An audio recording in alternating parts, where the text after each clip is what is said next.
주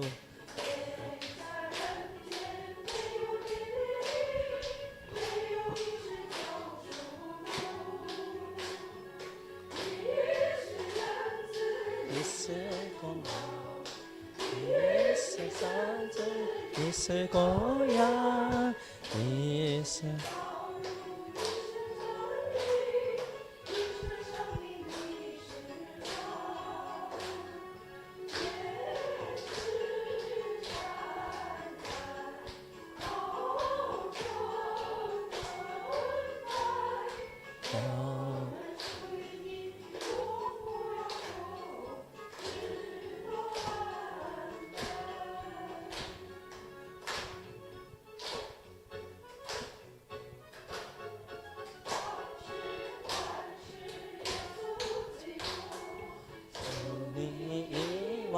배우소서 제 사랑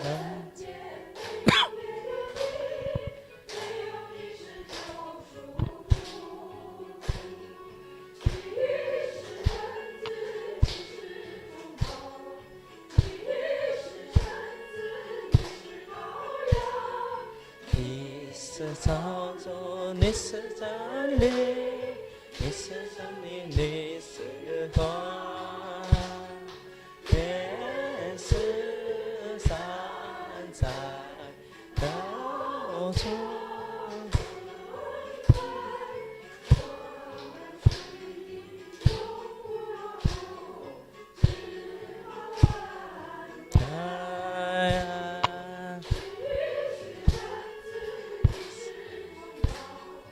네 세상은 있을 거야 있을 절로 내 세상에 내 세상에 네 세상 내 세상 사랑전 단판 영원 소연이 영원히 그도요한 딸 아멘.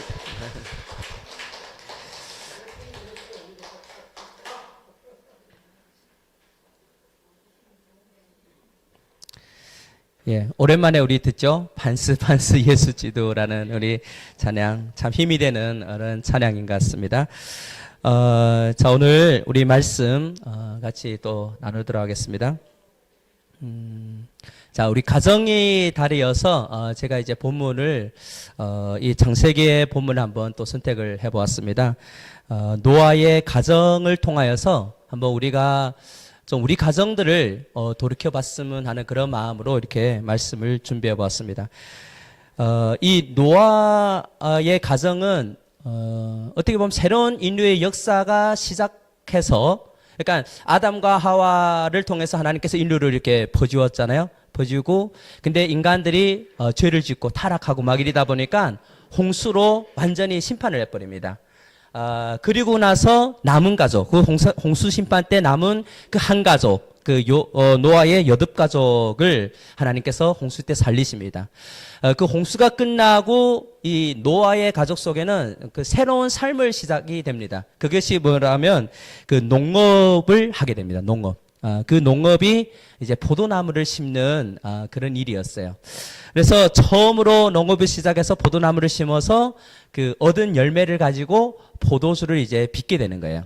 포도주를 빚게 되는데 참 처음 거둔 수확을 얻어서 그 기쁨을 가지고 이제 포도주를 드셨는데 너무 과하게 드신 거예요. 노아 할아버지가.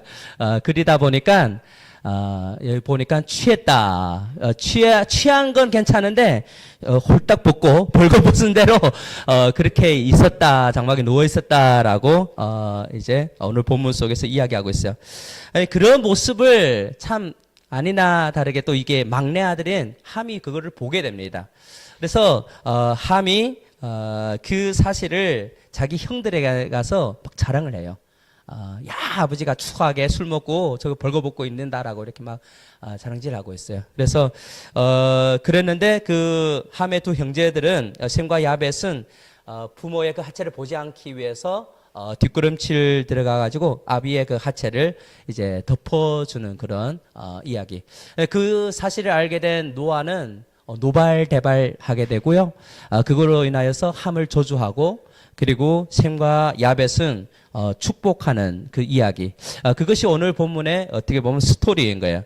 새로운 인류의 역사가 시작돼서 어떻게 보면 그 한 가족은 그게 하나의 모범이 될 수 있는 이런 가정이어야 되는데 어떻게 보면 이 가정 속에 여러 가지 그 모든 상황들을 어떻게 보면 이 말씀 속에서 그 기록하고 있어요. 그래서 그 속에서 우리가 정말 가져와야 되는 우리가 얻을 수 있는 그 교훈이 무엇인지를 우리가 한번 살펴볼 텐데요. 오늘 본문을 근거로 해서 함께 나누도록 하겠습니다. 21절부터 25절에 보면 이 노아 가정 속에 세 부류의 사람이 나온다라는 것을 우리가 알 수가 있어요. 볼 수가 있어요. 그 세 부류는 이런 부류죠. 하나는 허물을 드러낸 자, 하나는 허물을 덮어준 자, 하나는 허물을 덮어주지 못한 자. 이런 세 부류의 사람이 나오는 것을 우리는 볼 수가 있습니다. 처음으로 나오는 그 사람, 허물을 드러낸 자. 그는 오늘 그 가정의 작은 아들이었던 함이 그 대표적인 예가 되겠죠. 이 함은 자기 자신의 아버지의 술 취해서 벌거벗고 장막에 누워있던 것을 바라보고 어떻게 됐죠 지금? 그 사실을 그 자랑을 해요. 누구한테? 자기들의 형한테, 셈과 야벳한테 자랑을 하면서 그 아비의 허물을 그대로 드러내는 것을 우리가 볼 수가 있습니다. 자, 어떻게 보면 원래대로라면 하면 그 자녀로서 아비의 그런 추한 모습들을 보게 된다면 자녀로서 당연히 덮어줘야 되는 것이 어떻게 보면 상식적으로는 맞는 이야기다라고 우리가 볼 수가 있어요. 덮어주는 것이 맞는 거잖아요. 아비의 수치를. 근데 덮어주기는 거기에 공개적으로 그 수치를 어떻게 하죠? 밝혀버리는 거예요. 자, 아비의 하체를 보는 것 자체는 죄가 되지 않을 수 있어요. 요즘은 뭐 사우나 가서 아빠 아들 같이 이렇게 싸웠다고 이렇게 하자. 그런 거는 죄가 될 수는 않는데 그 아비의 수치를 공개적으로 밝혔다라는 이게가 어떻게 보면 죄가 될 수가 있다라는 거예요. 그것을 악의적으로 어떤 사용했다라는 거기에 우리는 잘못된 것이다라고 이렇게 볼 수가 있어요. 우리 중국말에 자저부거와이传이라는 말이 있죠. 그 말은 집안에 일어나는 그 불미스러운 일, 집안 망신, 집안의 수치 등을 밖으로 돌리지 말라라는 의미가 있어요. 자, 이 말 한마디로 가정의 허물은 덮어주는 곳이, 가정은 허물을 덮어주는 곳이 되어야 된다라는 의미이기도 해요. 어떻게 보면. 예. 그런데 만약에 그 가정의 문제를 외부로 알린다. 그러면 어떻게 될까요? 여러분, 그게 잠시는 막 사람들이 공감해 주는 것 같고 뭔가 막 안타스러워하는 것 같지는 몰라요. 모르지만 그것이 그게 그 가정을 파괴시키는 하나의 음모로 바뀌어질 수도 있어요. 그리고 아니면 그것이 그 가정의 조롱거리로 바뀌어줄 수도 있기 때문에 가정의 거는 절대 어떻게 하죠? 밖으로 이렇게 그 정보를 전달해서는 안 된다라는 거예요. 네. 절대 퍼뜨려서는 안 되는 거예요. 그 퍼뜨리는 그 사건 때문에 함은 저주를 받게 되는 그 결과를 초래하는 것을 오늘 본문 속에서 우리는 볼 수가 있습니다. 자, 그리고 허물을 덮어주지 못한 노아. 노아도 좀 그렇죠. 자신의 실수로 드러난 그 허물 때문에 그 아들이 그것을 드러냈다라는 것으로 인해서 아들을 저주한다. 참 이런 부모가 있을까라는 오늘 우리의 상식으로 만약에 내 수치를 내 자녀가 드러냈다고 내가 자녀를 막 저주한다. 이것도 어떻게 보면 상식에 어울리지 않는 거예요. 근데 성경은 그것을 다 그대로 어떻게 하죠? 기록하고 있어요. 원래는 이 노아가 노아 홍수 전이었다면 그 6장 같은 데 가보면 그때 노아의 신앙 상태였다면 절대 노아는 그렇게 이런 행동을 절대 하지 않을 거예요. 그 자녀를 그렇게 자기의 허물을 드러냈다라고 저주하지 않는다는 거예요. 왜? 그 당시였다면 노아는 분명히 하나님 앞에 가서 제단을 쌓고 자기의 잘못을 회개했을 거예요. 그리고 하나님 나 다시 의롭게 살 것입니다라고 했어야만이 맞는 거예요. 그 6장에 나오는 노아의 신앙의 상태를 보았을 때는 그런 거예요. 근데 지금 노아 홍수 후에는 노아의 신앙 상태가 그렇게 좋지 못하다는 걸 우리는 금지할 수가 있어요. 노아 자기 자녀를 그렇게 허물을 드러냈다는 것 때문에 바로 저주의 뿌리는 그런 자기의 실수인데 그거는. 그렇잖아요? 그럼 실수하지 말아야지. 근데 그 실수했다는 것 때문에 자녀를 저주했다. 이것도 이치에 맞지 않는다는 거예요. 부모는 충분히 자녀들의 허물을 어떻게 하죠? 덮어줄 수가 있어야 되는 거예요. 그게 부모잖아요, 어떻게 보면. 오늘날 여러분들도 자녀를 키워가면 다 그렇게 하잖아요, 어떻게 보면. 자녀 허물을 최대한 덮어주고 싶은 것이 부모의 마음이에요. 외부에서 그 자녀의 허물이 드러날 때도 그거를 덮으려고 가정 방법을 다 쓰는 것이 누구예요? 부모인 거예요, 부모. 근데 그러지 않았던 그 노아의 모습, 이런 모습도 참 있어서는 안 된다라는 거예요. 안 된다라는 거예요. 참 종종 그런데 오늘날 우리 가운데도 함과 같이 가정의 어떤 이런 문제점들, 허물들 이런 것들을 은근히 다른 사람들에게 이렇게 노출해버리는 사람들이 참 많이 있는 것 같아요. 가정의 건 그래서는 안 된다는. 그리고 은근히 자녀들을 흉 많이 보아요. 자기 자녀를. 참 자기 자녀를 자기가 흉보면 안 되죠. 그렇잖아요? 근데 은근히 흉을 많이 보는 그런 모습들도 있는 것을 우리는 보게 됩니다. 하나님은 우리를 한 사람 한 사람을 한 가정의 성원으로 우리를 불렀어요. 그리고 하나의 가정으로 이렇게 묶어주신 거예요. 어떻게 보면. 그러면 당연히 우리는 어떻게 해야 되겠죠? 그 허물을 덮어주는 것이 어떻게 보면 마땅한 거예요. 오늘 본문에서 근데 그런 모습을 보인 또 그 부류가 나와요. 그게 셈과 함이, 셈과 야벳이었어요. 셈과 야벳은 그 술 취해서 수치를 드러낸 아비의 그 허물을 어떻게 하죠? 덮어줬다라고 오늘 본문은 기록하고 있는 것을 우리는 볼 수가 있습니다. 자, 이 허물을 덮어주는 이런 모습은 오늘날 우리가 구약에서 신약에서 보여줬던 예수님의 모습이기도 하는 거예요.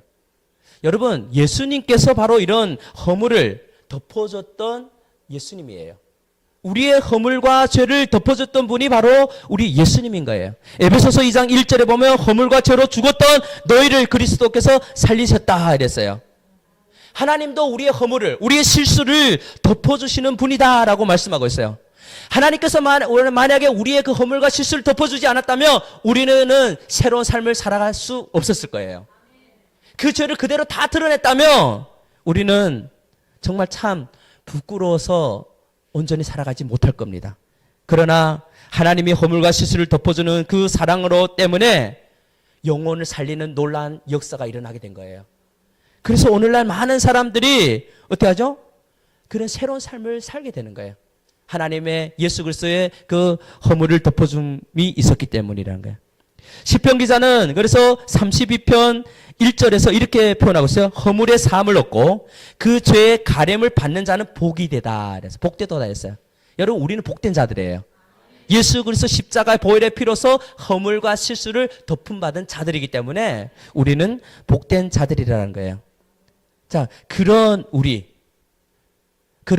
어떤 삶을 살아야 된다? 허물을 덮어주는 삶을 살아야 된다라는 거예요.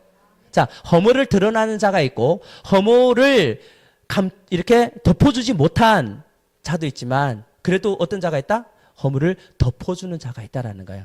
여러분, 우리는 우리 가정들 속에서 이거는 단지 우리 그 혈통으로 이어진 육적인 가족뿐만 아니라 우리 예수 그리스도 이름으로 또 하나의 공동체된 우리 교회 가족 안에서도 그건 그대로 적용이 됩니다.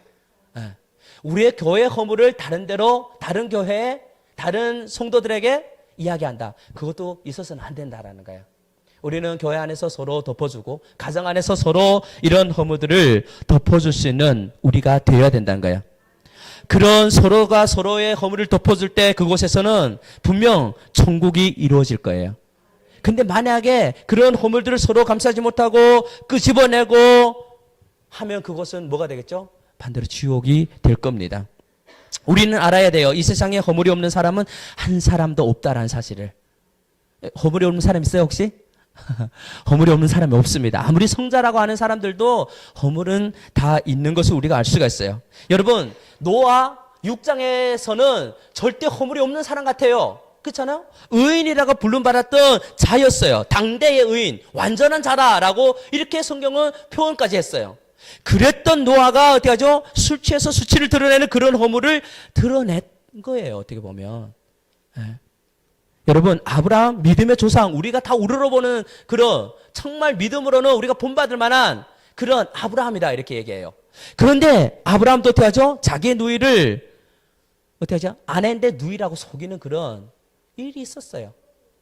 그리고 하나님의 마음에 합했던 사람 다윗, 하나님의 마음에 합했다랄 정도로 표현했다는 거는 이거 어마어마한 거예요. 어떻게 보면. 그런 다윗도 어떻게 하죠? 우리아의 아내를 간음하는 그런 허물을 어떻게 하죠? 또 행하는 거예요. 어떻게 보면. 마찬가지로 우리 모두에게는 허물이 있다는 사실을 우리는 그래서 기억해야 되는 거예요. 예. 하지만 비록 허물이 많지만 주님의 십자가 사랑으로 우리의 모든 허물을 덮어주셨다는 이 사실도 우리는 또 기억해야 돼요. 그렇다면 우리도 그 주님의 십자가 사랑으로 상대방의 허물도 가려주고 덮어줄 수 있어야 된다는 거예요. 근데 그것이 대상이 가족이라면 어떠하죠? 더욱이 그럴 수가 있어야 되잖아요. 어떻게 보면. 안 그래요? 네. 가족이라면. 문제는 이런 허물들이 덮어주지 못해서 오늘날 가정의 파괴들이 파산되는 그런 가족들이 많이 생기는 거예요. 네. 여러분, 결혼할 때는 그 앞에서 이렇게 줄에 서면서 여기서 어떻게 하죠? 선서할 때는 아주 멋있게 잘 선서들 합니다. 예? 머리가 검은 머리가 뭐 흰 머리가 될 때까지 박부리가 될 때까지 뭐 그렇게 행복하게 살겠다라고 막 고백도 합니다. 그래 놓고는 하죠? 얼마 못 가서 상대의 허물이 보여지고 하면 그것 때문에 하죠? 꼬투리 잡고 그것 때문에 서로 이렇게 다투고 하면서 그러면서 까지는 거예요. 어떻게 보면. 예. 근데 하나님은 한 가정을 만들어 놓고는 어떻게 하죠? 하나님은 그렇게 가정을 깨기를 원하는 거 아니에요. 하나님은 어떻게 하든 그 가정을 화목한 가정으로 또 다정한 가정으로 서로 이렇게 품어주는 가정으로 만들어가기를 원하시는 거니 하나님이라는 거예요. 그러기 위해서는 어떻게 하죠? 우리 한 사람 한 사람에게 주님의 이 은혜가 필요한 거예요. 허물을 덮어줘야 된다라는 이 마음이 우리 속에 잠겨져 있어야 되는 거예요. 잠언서 10장 12절에 보면 이런 표현에서 미움은 다툼을 일으키며 사랑은 모든 허물을 가린다 이랬어요. 예, 미움은 다툼만 일으킬 뿐이지 그러나 반대로 사랑은 모든 허물을 가릴 수가 있다라고 얘기하고 있어요. 자, 다시 말씀드리지만 이 세상에는 허물과 실수가 없는 사람은 없습니다. 가정 안에도 마찬가지예요. 살다 보면 사랑하는 아내에게도 허물이 보일 수도 있고 또 위대해 보였던 남편에게도 그렇게 든든했던 남편에게도 허물이 보일 때가 있어요. 그렇게 귀여웠던 자녀들에게도 허물이 보일 때가 있고 또 그렇게 존경스러웠던 아빠 엄마에게도 허물이 보일 때는 있다라는 거예요. 근데 그때 우리가 생각해야 되는 두 가지가 있어요. 하나는 주님의 십자가 사랑으로 나의 허물을 덮음받았다는 사실을 우리는 꼭 기억해야 돼요. 하나님의 자녀라면 그거를 기억하고 살면 돼요. 그리고 다른 하나는 그 허물을 드러난 그 상대도 하나님의 사랑으로 또 그 허물을 덮어받을 수 있는 그런 대상이라는 걸 우리는 또 생각을 해야 된다는 거예요. 이 둘만 우리가 생각하고 살아간다면 주님의 십자가로 덮어줄 수 있는 허물이라면 우리가 덮어주지 못할 이유가 없어요. 주님이 허물을 덮어주겠다는데 내가 그 허물을 드러내겠다고 할 이유도 없다라는 거예요. 어떻게 보면. 그래서 우리도 충분히 덮어줘야 된다라는 거. 이거를 생각한다면 어떻게 보면 그 가정에는 아름다운 그 분위기로 바뀌어질 겁니다. 여러분 그 장윤정이 부른 콩깍지라는 그 노래 있잖아요. 그 트로트 보면 그 가사가 참 좋아요. 참 너무 마음에 드는데 거기에 보면 이렇게 돼. 세상을 살다 보면 나를 사랑해 주는 사람 또 내가 원하는 사람도 있지. 사랑을 받는 것도 행복이지만 누가 뭐래도 내가 사랑하는 당신이 최고야. 이러쿵저러쿵 간섭하지 마. 아무것도 보이지 않아. 저러쿵 이러쿵 시비 걸지 마. 내 눈엔 그 사람만 보여. 사랑의 콩깍지 씌워버렸네. 나는 어쩌면 좋아. 사랑의 콩깍지에 콩, 내 사랑 콩깍지에 콩콩. 난 쭉 빠져버렸어. 사랑의 콩깍지 씌워버렸어. 나는 어쩌면 좋아. 사랑의 콩깍지 씌워버렸어. 나는 당신이 좋아. 그래서 내 눈엔 당신밖에 없어. 나는 당신한테 푹 빠져버렸어. 나는 당신이 좋아. 이런 가사들. 참 얼마나 좋겠어요. 이렇게 우리가 이랬다면 가정이 과연 어떨까라는 거. 혹이나 요즘 저와 여러분들 가족 식구들 가운데 그런 허물을 보이는 혹시 가정이 있으십니까? 그렇다면 여러분들의 그 눈에도 이 사랑의 콩깍지가 씌워지기를 바랍니다. 이거는 연애할 때만 아니라 지금도 씌워지기 바랍니다. 예. 씌워진다면 상대방의 허물이 보이지 않을 거예요. 상대방의 그 허물을 절대 드러내려고 하지 않을 거예요. 사랑의 콩깍지가 씌워진다면 우리에게 화목이 이루어지고 평화가 이루어지고 행복한 간정으로 만들어갈 수가 있다라고 우리에게 말씀하고 있습니다. 자, 그리고 25절에서 27절에는 이런 가정의 모습이 보여지죠. 축복이 있고 저주가 있는. 이 가정 속에 축복이 있다. 저주가 있다. 축복은 괜찮은데 저주가 있다. 말이 안 되잖아요. 어떻게 보면. 여러분, 그 함은 저주받았다고 그랬어요. 아비의 그 허물을 드러난 것 때문에 저주를 받았는데 참 그 저주가 너무나 무서워요. 어떤 저주하죠? 야, 너 형들의 종들의 종이 되라 이랬어요. 그래서 단지 형들의 종이 되라라는 것도 아니고 어떡하죠? 형들의 종들의 종이 되라 이렇게 정도로. 최악의 어떻게 보면 저주다. 참, 그래 생각해봤어요. 이 아버지가 이런 저주를 자녀에게 할 수 있을까라는 이런 생각을 한번 해보긴 했어요, 저도. 저는 그런 저주까지는 못할 것 같았어요. 어떻게, 암만 그렇게 밉다 할지라도 어떻게 자녀에게 그런 저주를. 자, 그러면 반대로 그런 저주를 받고 자랐더니 함이 과연 그러면 어떻게 자랐을까? 온전히 자랐을까요? 절대 그러지 못했을 거예요. 그때부터 아버지의 그 미움을 받았으니까 그의 삶은 고통의 연속이 아니었을까? 괴로움이 연속이 아니었을까라는 생각을 해보게 됩니다. 이렇게 한 사람의 저주, 축복에 따라서 바뀌시는 거예요. 자, 그런데 그 저주는 그에게뿐만 아니라 그의 후손들에게까지도 그 영향이 끼쳐진 것을 우리는 성경을 통해서 볼 수가 있어요.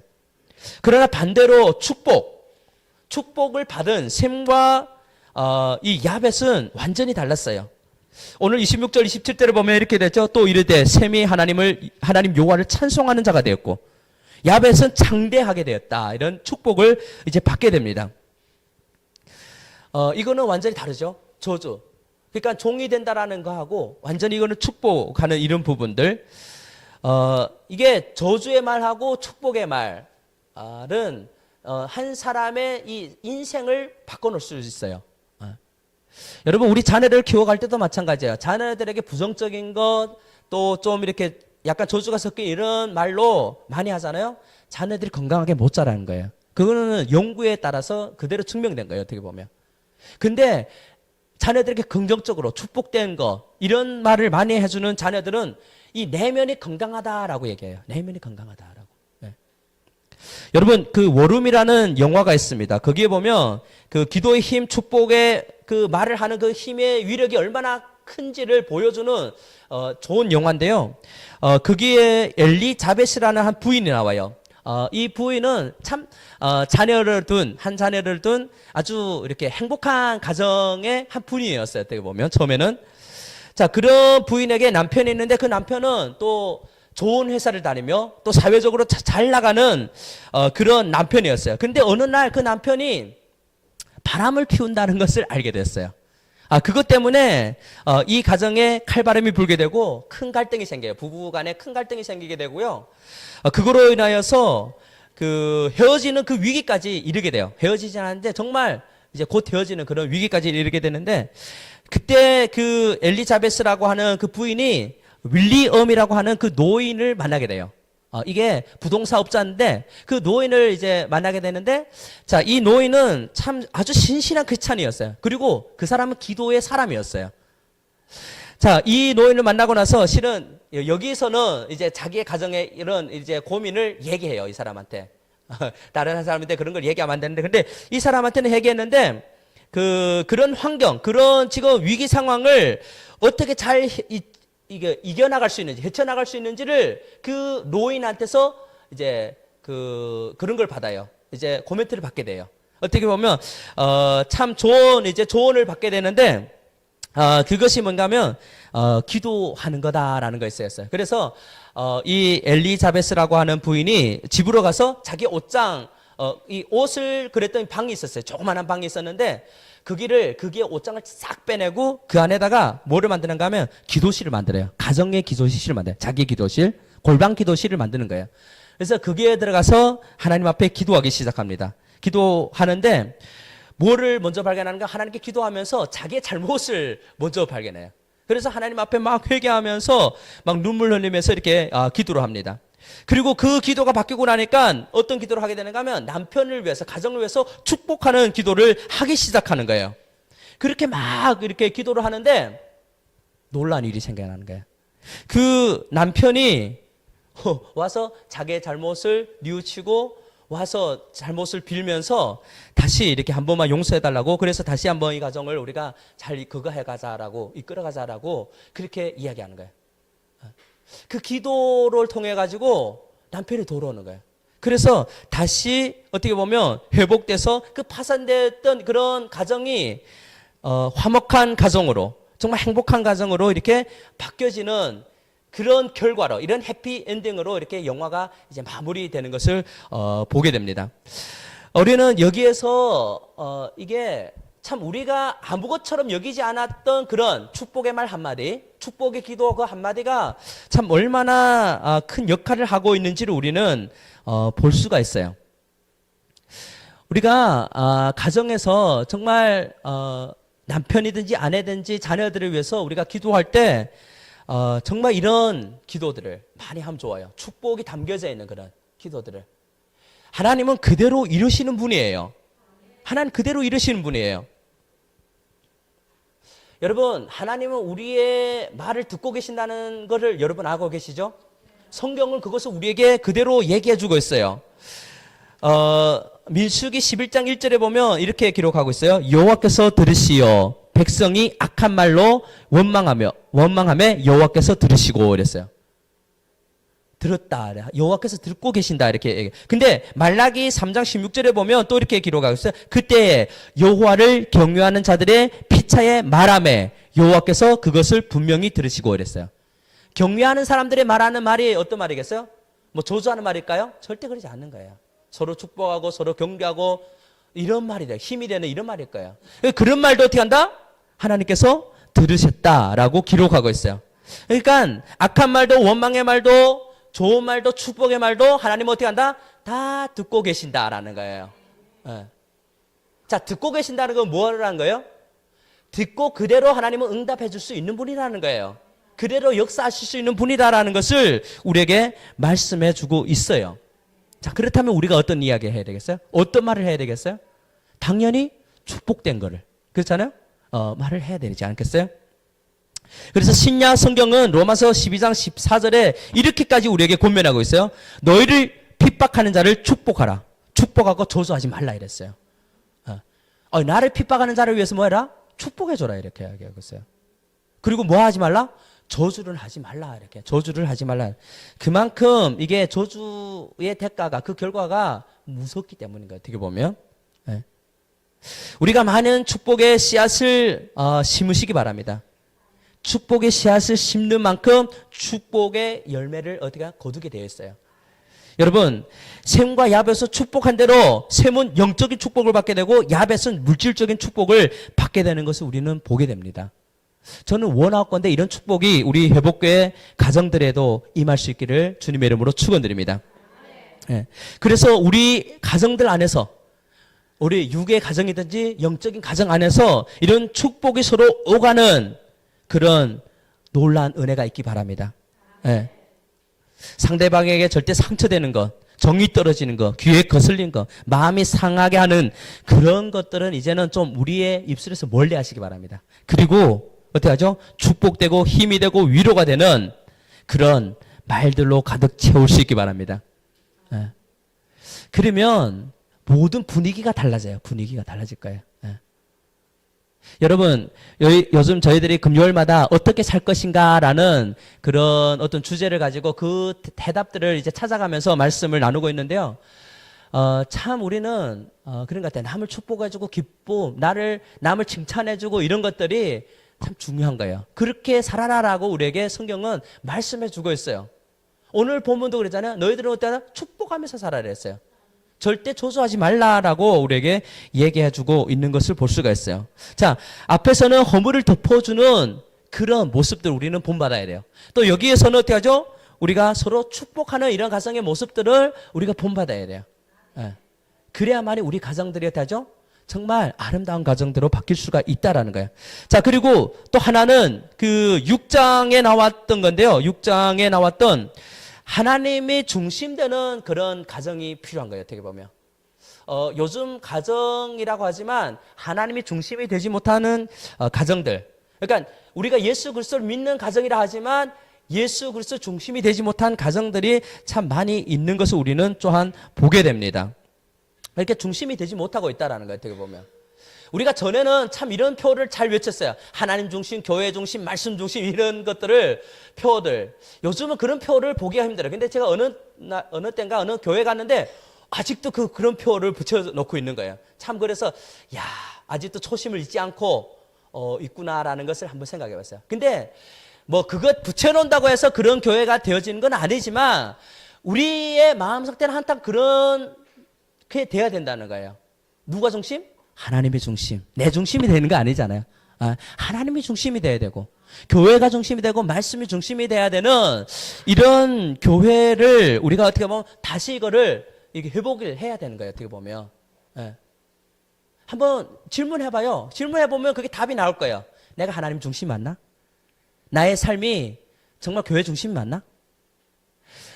내가 정말 하나님의 말씀을 중심으로 하고 내가 말씀을 실천하며 살아가고 있나? 라는 이런 질문들을 해보면 정말 부끄러울 거예요. 우리 스스로가. 그렇지 못하는 우리의 모습이 있기 때문인 거예요.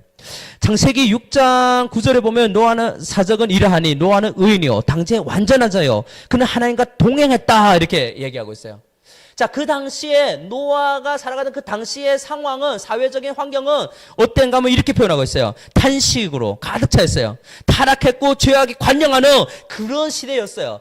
그런 시대에 정말 하나님의 중심으로 이렇게 살아갔던 노아, 하나님과 동행했던 노아다라고 이야기하고 있어요. 여러분 오늘날 우리의 세상도 정말 만만치 않은 세상이에요. 얼마나 살아가기 힘든 세상인지 몰라요. 유혹이 우리 주변에 도사리고 있어요. 우리가 잘못하면 죄악에 그대로 휩쓸려 갈 수가 있는 이런 세상이에요. 어떻게 보면. 이런 세상 속에서 우리도 하나님과 함께 동행하며 살아갈 수 있는 방법은 하나님의 중심대로 살아가는 것밖에 없어요. 하나님의 우리의 삶의 중심에 두고 살아갈 때만이 우리가 하나님과 동행하는 삶을 살 수가 있다는 거예요. 함께하는 삶을 살아갈 수가 있다라는 거예요. 하나님과 함께하려면 하나님을 떠나서는 절대 어떻게 하죠? 우리는 살아갈 수가 없어요. 마치 포도나무가 그 가지에 이렇게 붙어 있듯이 우리도 어떻게 하죠? 항상 하나님께 붙어 있어야 되는 거예요. 네. 하나님을 등을 돌려 있어는 안 되는 거예요. 하나님으로부터 멀어져서 있어도 안 되는 거예요. 그래서 하나님을 가까이 해야 되는 거예요. 그래서 하나님의 말씀을 가까이 해야 되는 거예요. 그래야만이 우리가 하나님과 함께 할 수 있고 하나님이 중심적으로 우리의 삶을 어떻게 하죠? 인도받을 수가 있다라는 겁니다. 한번 예를 들어본다면 그렇죠. 우리 예를 들어서 가정에 문제가 있다라고 한번 생각해 봅시다. 그래서 이제 가정이 뭔가 깨질 것 같은 그런 상황이다. 정말 뭔가 이게 화합이 이루어지지 않는 그런 위기에 있다라고 생각했을 때, 자 그러면 그때 우리는 어떻게 해야 되겠죠? 하나님의 중심적으로 우리가 한번 생각을 한다면 그 문제를 어떻게 해결해야 되는 거죠? 그때는 우리의 생각을 내려놔야 돼요. 우리의 시선을 내려놔야 돼요. 우리의 시선을 내려놓고 하나님께 초점을 둬야 되는 거예요. 하나님의 중심이라는 거는 하나님 앞에 맞추는 거예요. 어떻게 보면 우리가 하나님 앞에 초점을 맞출 때만이 그 문제의 실마리가 보여지게 되는 거예요. 그 실마리가 보여지게 된다는 거예요. 그러나 우리의 시선으로 그 문제를 바라보게 되면 절대 풀릴 실마리가 보여지지 않게 되어 있어요. 왜? 그건 나의 중심이기 때문에. 상대도 마찬가지 자기 중심이기 때문에 이게 접촉점이 없게 되는 거예요. 그러나 이거를 하나님 앞에 초점을 맞출 때 상대도 그걸 초점 맞추게 되면 어떻게 하죠? 그때는 그 문제가 해결된다는 거예요. 문제가 해결될 수가 있다는 거예요. 예수님께서는 그걸 위해서 이 땅에 오셨잖아요. 그 모든 깨어진 관계들을 회복시키기 위해서 예수님은 이 땅에 오신 거예요. 로마서 3장 25절에 보면 이렇게 말씀하셨어요. 이 예수를 하나님이 그의 피로 인하여 믿음으로 말미암아 화목제물로 세웠다 이랬어요. 화목제물로.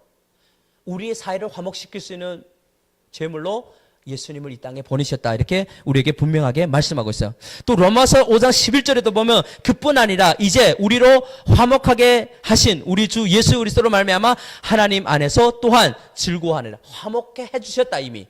그렇게 우리에게 얘기하고 있어요. 그러니까 이미 결과적으로 화목되었기 때문에 우리가 초점을 주님 앞에 맞춰지면 어떡하죠? 자동으로 화목 이루어진다라는 그런 어떻게 논리를 우리는 여기서 발견할 수가 있습니다. 또 고린도 후서 5장 18절에는 이렇게 말씀하셨어요. 모든 것이 하나님부터 났으니 그가 그리스도로 말미암아 우리를 자기와 화목하게 하시고 또 우리에게 화목하게 하는 직분을 주셨다 이랬어요. 여러분, 예를 들어서 우리 가정 속에 아직 예수 그리스도 믿지 않는 가족들이라면 나를 통해서 그 가족의 그런 화목을 어떻게 한다? 이루어갈 수가 있다라고 말씀하고 있어요. 우리에게 그 직분을 허락해 주셨다라고 말씀하고 있는 것을 우리는 볼 수가 있습니다. 자, 이렇게 하나님 앞에 초점을 둘 때야만이 비로소 화목해지는 그런 은혜를 깨닫게 된다는 거예요. 그러니까 내가 화목의 그 역할을 해야 된다는 것을 알게 되어 있다라고 말씀하고 있습니다. 자, 그리고 또 하나는 하나님의 중심으로 산다는 것은 22절에 보니까 노아가 그와 같이 하되 하나님이 자기에게 명하신 대로 다 준행하였더라. 그러니까 하나님의 말씀대로 산다라는 의미도 담겨져 있어요. 하나님의 중심으로 살아간다는 것은 하나님의 말씀대로 산다라는 거죠. 자, 마태복음 4장에 보면 예수님께서 이제 40일 금식하고 이제 막 허기져할 때 마귀가 나타나가지고 예수님을 이제 시험하는 내용이 나와요. 거기서 돌을 떡덩이로 만들어라 라고 이렇게 예수님한테 시험을 하죠.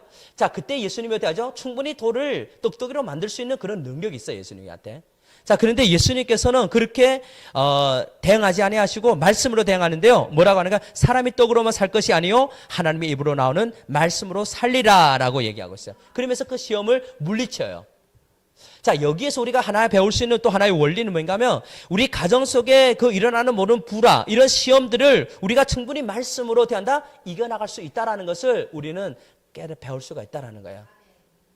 그래서 말씀을 우리가 중심으로 늘 살아가게 되면 말씀이 어떻게 하죠? 그 상황에서 이 말씀을 통해서 이 문제들을 해결해 갈 수 있도록 그렇게 해주신다라는 이야기가 될 수가 있겠습니다. 성경에는 이런 문제들을 어떻게 해결해야 되는지를 다 가르쳐 주고 있어요. 어떻게 보면 성경을 우리가 충분히 알아갈 때 그 성경 속에서는 그 문제들을 하나하나 해결해 가는 것을 우리는 볼 수가 있습니다. 저도 정말 그 하나님 말씀을 큐티하며 이렇게 살 때 하나님께서 참 힘들 때 어려울 때 그 말씀들을 생각나게 해서 참 이어나가게 했을 때가 참 많이 있었던 걸 볼 수가 있어요. 모든 것을 뭐 판단하고 결정하는 그 순간에서도 하나님의 말씀을 의지했을 때 나 스스로 판단하고 결정하려면 결과가 나지 않는 거예요. 이게 어떻게 할지를 이게 도무지 이해가 안 되는 거예요. 그런데 하나님의 말씀을 근거했을 때 하나님께서 거기에 대한 하나님의 그 뜻을 이제 보여주는 것을 경험한 적이 있어요. 그런 것들을 얘기하려면 참 많아서 시간적인 부분이어서 그런데 제가 이제 그 중국에서 우리 목사님이 이곳으로 와서 그 이제 개척을 하게 될 때였어요. 목사님 이쪽으로 오게 되다 보니까 제가 이제 그 중국에 있는 교회를 맡아서 하게 되는 상황이 오게 됐어요. 근데 목사님이 너무 훌륭하고 너무 잘했는 이런 상황에서 제가 그 감당한다는 자체는 참 너무 버거운 거예요. 그래서 이게 엄두가 안 나는 거예요. 그래서 막 도망가고 싶은 그런 마음이었어요. 그 당시 정말. 그런데 기도하면서 하나님 주셨던 마음이 있는데 목회는 네가 하는 거냐?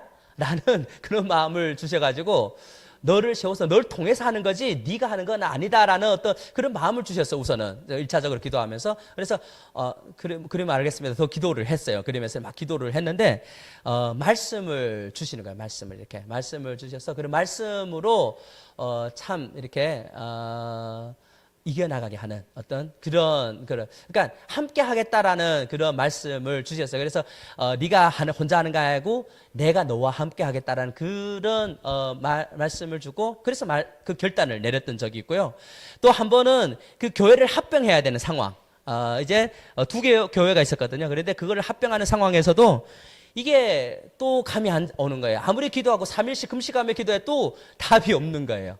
근데 말씀으로 하나님은 저에게 찾아오셔서 말씀해 주시는 거예요. 그때 주셨던 말씀은 고린도전서의 어떤 말씀이었는데 후서였나 말씀이었는데 하나를 이루라. 그리고 내가 너에게 어떻게 그러니까 합병했을 때 어떻게 너를 사용하겠다는 말씀까지 주셔가지고 그래서 합병만 해라는 말씀만 가지고는 제가 합병할 수가 없었어요. 그러면 그렇게 질문했거든요. 하나님, 제가 합병을 할 때 그럼 저를 어떻게 사용하기를 원하십니까? 합병하면 분명하게 하나의 목회자가 생겨야 되고 거기에 누군가 따라가야 되고 그가 잘 협력해야 되는 그런 상황인데 그럼 어떻게 해야 되는가? 이런 걸 했을 때 또 거기에 필요한 말씀을 주셨거든요.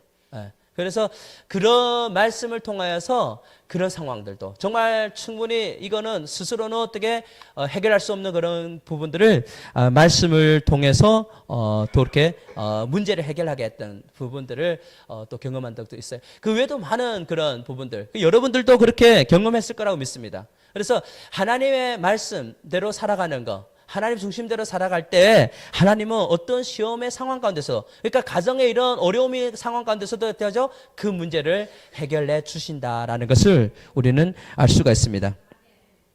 하나님의 중심으로 살 때 노아의 가족이 그렇게 험악한 세상 속에서도 되죠 정말 한마음 한뜻이 됐어요. 그 자녀들까지도 마찬가지였어요. 그래서 충분히 그 모든 상황, 어려움들을 대하죠 이겨 나갔던 것처럼 우리도 마찬가지예요. 우리 가정들의 어떤 이런 어려움이 온다 할지라도 우리가 하나님 중심대로만 살게 된다면 그것이 문제가 되지 않을 줄 믿어요. 예. 오히려 그것이 어때하죠? 주님 안에서는 잘 풀려가는 하나님의 축복을 경험하게 될 줄 믿습니다. 자, 말씀을 정리하겠습니다. 오늘 저와 여러분은 노아 가정을 통해서 우리의 가정들을 한번 그러면 우리 가정은 어떤 가정으로 우리 가정은 어떤 가정으로 이렇게 질문했을 때 분명히 거기에는 우리가 하나님의 중심으로 하는 가정으로 만들어 가야 돼요. 특별히 이 마지막 이 험악한 세상 속에서는 그게가 더욱이 필요합니다. 우리 가정을 지킬 수 있는 길이에요, 그것이. 그래서 우리 가정을 하나님의 중심적인 가정으로 만들어 가기를 위해서 힘써야 돼요. 아직은 나 혼자라. 그러면 그 가정의 성원을 위해서 우리는 위해서 기도를 해야 될 거예요. 그리고 서로의 가정의 허물을 덮어주는 그런 가정. 그래야 그 가정을 또 지킬 수가 있어요. 그리고 서로를 축복해 줄 수 있는 이런 가정을 우리는 만들어야 된다는 거예요. 네, 서로를 축복해 주는 가정. 이런 가정으로 우리가 정말 만들어가기로 노력할 때 우리의 가정들은 화기애애한 가정이 될 거예요. 우리의 가정은 행복이 넘치는 가정이 될 거예요. 우리 가정 속에는 웃음이 넘칠 거예요. 네. 여러분 이런 이상적인 가정을 정말 원한다면 여러분 한번 말씀대로 한번 실천해 보시기 바랍니다. 그러면 분명하게 나 요즘 우리 가정은 너무 웃음이 없는데 즐거움이 없는데 그런다면 한번 실천해 보세요. 됩니다. 돼요. 진짜 돼요. 네. 그래서 저와 여러분들의 모든 가정이 정말 이 마지막 5월에 이제 마지막 주를 우리가 맞이했지만 5월만 가정의 달인 거 아니라 어떻게 보면 우리의 모든 나날이 가정의 날이 돼야 돼요. 어떻게 보면 정말 가정을 그렇게 귀하게 여길 수 있어야 되고 이 가정은 정말 너무나 우리에게는 여러분 우리가 가장 힘들 때 여러분 찾는 거 어디예요? 가정이에요. 가정. 이것도 설문에 나온 거예요. 설문 결과로 나온 거예요. 그러니까 여러분 힘들 때 어떤 식으로 그거 합니까? 했을 때 가정에서 위로받는다. 가정에서. 저도 여러분 한 주 가서 사는 게 어떤 데 일할 때 참 힘들 때 많이 있어요. 여러모로 그 압력 때문에 이렇게 하는데 주말에 오는 게 저에게 힐링입니다. 집에 주말에 오잖아요. 토요일 왔다 주일에 가잖아요. 그럼 다시 힘을 얻어서 또 한 주를 살아요. 한 주를 또 열심히 일합니다. 제가. 집에 오면 뭔가 힘을 얻어요. 집에 오면 뭔가 그래도 힘이 돼요. 이렇게. 거기서는 여러분 MZ시대 애들 대한다는 거 쉽지 않아요. 여러분. 130명 넘는 애들을 이렇게 관리한다는 거 그렇게 쉬운 거 아니에요. 어떻게 보면. 근데 그렇게 한 주간 막 지쳐 있었다가 할지라도 집에 왔다가 하면 힘을 얻어요, 저는. 집에 와서 단지 한 거 아무것도 없어요. 같이 가져가고 밥 먹고 뭐 이야기 나누고 이 정도인데 와서 힘을 얻고 가는 거예요, 저는. 예. 그 가족은 그렇게 중요한 거예요. 가족은 여러분들에게 여러분 힘의 원천이 될 수가 있어요, 어떻게 보면. 그래서 저는 원아웃건데 이래 노아 가족 속에 나쁜 부분도 있잖아요. 그 나쁜 건 우리는 본받지 않으면 돼요. 좋은 것만 우리가 본받아서 우리가 살아갈 때 우리 가정을 좀 그런 아름다운 가정으로 또 만들어갈 수 있는 우리 회복교회 모든 가족들이 되기를 주님의 이름으로 축원드립니다. 기도하겠습니다. 고마우신 하나님 아버지, 오늘 또 노아의 가정을 통하여서 우리 가정들을 어떤 가정으로 만들어야 되는지 또 말씀을 통해서 비춰왔습니다. 하나님, 정말 가정이 그렇게 귀하고 중요한데 가정의 그런 허물들을 정말 우리가 드러내는 그런 존재가 되지 않았는지 한번 돌이켜봅니다. 아버지의 가정에 그런 불미스러운 것들은 절대 밖에라 내지 말아야 되는데 아버지 그것을 자랑했던 우리 모습이 있다면 이제 그런 모습을 버리고 이제는 허물을 덮어줄 수 있는 그런 우리의 가정으로 만들어가게 도와 주옵소서. 하나님뿐만 아니라 아버지 정말 가정에 정말 성원들을 향하여서 우리 입술이 축복의 입술이 되게 도와 주옵소서.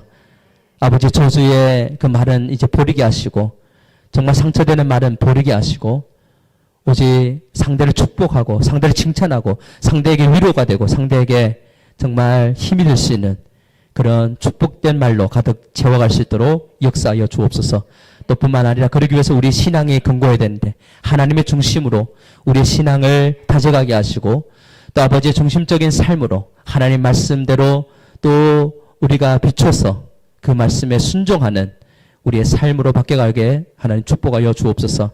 말씀대로 살아가는 그 가정 가운데 말씀이 튼튼하게 우리 가정을 세워가는 하나님의 은혜를 경험할 수 있는 은혜가 있게 축복하여 주옵소서. 우리 모든 회복교의 가정들은 가정의 모든 불안은 떠나가고 또 그 가정을 불화를 주는 모든 어둠의 세력들을 물리쳐 주시고 오직 하나님의 은혜와 하나님의 사랑과 하나님의 축복으로 가득 채워가는 하나님 가정들이 다 될 수 있도록 역사하여 주옵소서.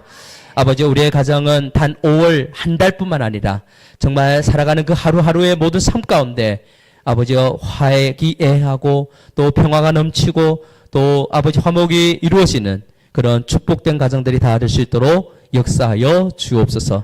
감사하며 예수님의 이름으로 기도드렸습니다. 아멘. 자 우리 자, 다 같이 일어나셔서 우리 축도하고 오늘 예배를 마치도록 하겠습니다. 이제는 우리 주 예수 그리스도의 은혜와 하나님 아버지의 극진하신 사랑하심과 성령님의 교주교통 충만하신 은혜가 오늘도 하나님의 말씀을 듣고 또 우리의 가정을 또 서로 허물을 덮어주고 축복하고 하나님이 중심되는 가정으로 또 만들어가기로 마음에 결단하고 그렇게 실천하는 길을 원하는 우리 모든 회복교회 성도들 가정 위에 또 이 나라와 이 민족 위에 또 우리 헐벗고 있는 우리 저 북녘 땅 우리 동